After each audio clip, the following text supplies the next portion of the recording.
Good morning, everybody. This is Stephen Pugh of the Home Bible College. It is August the 31st.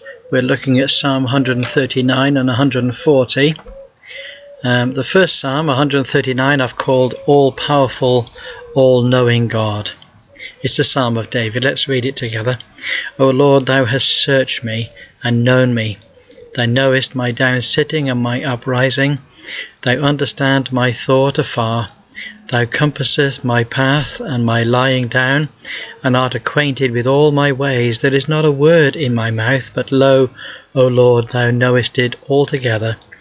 Thou hast set behind me and before, and laid thy hand upon me. Now my password is in verse 6. He says, such knowledge is too wonderful for me. It is high, I cannot attain unto it. When we think about what David is saying, he's saying the Lord knows everything about me. He knows when I stand up, he knows when I sit down, he knows the path I've taken, he knows the path I'm going to take. He knows every word in my mouth, and he knows exactly what I mean with everything that I say. Now then, whither shall I go from thy spirit? Where shall I flee from thy presence? If I ascend into heaven, thou art there. If I make my bed in hell, thou art there. Behold, thou art there. If I take the wings of the morning and dwell in the uttermost parts of the earth, the uttermost parts of the sea, even there shall thy hand lead me, and thy right hand shall hold me. If I say, surely the darkness shall cover me, even the night shall be light about me. Yea, the darkness hideth not from thee, but the night shineth as the day. The darkness and the light are both alike to thee. I love that little phrase, the light and the dark are both alike to thee. For thou hast possessed my reins, thou hast covered me in my mother's womb. And so from verse 14 to 16 he describes the time before he was born. Any doctor can look at this and see exactly what he's saying. David has amazing perception here. He is, of course, a prophet of the Lord. Let's read it. I will praise thee, for I am fearfully and wonderfully made. Marvellous are thy works, and that my soul knoweth right well.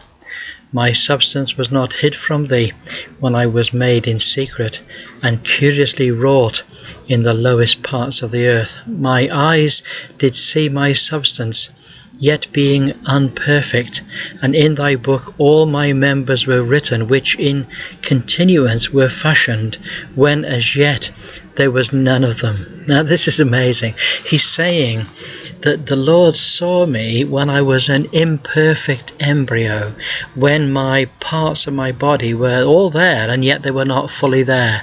That's an amazing thing. Okay, now verse 70, how precious also are thy thoughts unto me, O God, how great is the sum of them. If I should count them, they are more in number than the sand. When I awake, I am still with thee. Surely thou wilt slay the wicked, O God. Depart from thee, therefore, you bloody men. For they speak against me wickedly, and thine enemies take thy name in vain. Do I not hate them, O Lord, that hate thee? Am I not grieved with those that rise up against thee? I hate them with a perfect hatred. I count them my enemies. And so here we have the whole concept of hatred. He says, I hate those that hate you, and I hate them with a perfect hatred. Search me, O God, he says. Know my heart, try me, and know my thoughts, and see if there be any wicked way in me, and lead me in the way everlasting. Now this is quite an amazing set of phrases, 23 and 24, because here we have a man in the Old Covenant who is so sensitive to the Lord that he longs for God to search his heart, to search his mind, and to search his thinking, to see if there's a wicked way in him, because then he can confess it and be restored. He says, and lead me in the way everlasting.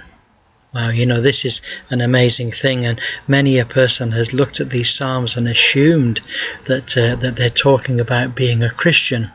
But of course that's not the case. This is David under the Old Covenant. He has amazing insight. He's not saved, of course, in any sense like a Christian is, but he's in covenant. He's in this relationship with the Lord. And in that relationship with the Lord, he has amazing wisdom and an amazing experience of God. Now, Psalm 140, I've called it relief from persecution. Deliver me, O Lord, from the evil man. Preserve me from the violent man, which imagine mischiefs in their heart. Continually are they gathered together for war. They have sharpened their tongues like a serpent. Adder's poison is under their lips. Selah. Keep me, O Lord, from the hands of the wicked.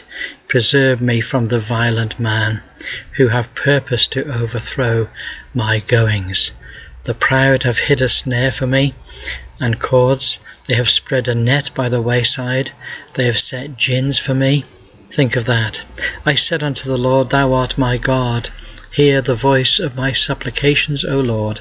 O God the Lord, the strength of my salvation. Thou hast covered my head in the day of battle. Grant not, O Lord, the desires of the wicked. Further not his wicked device, lest they exalt themselves. Selah. As for the head of those that compass me about, let the mischief of their own lips cover them, and let burning coals fall upon them. Let them be cast into the fire, into deep pits, that they rise not up again. Let not an evil speaker be established in the earth.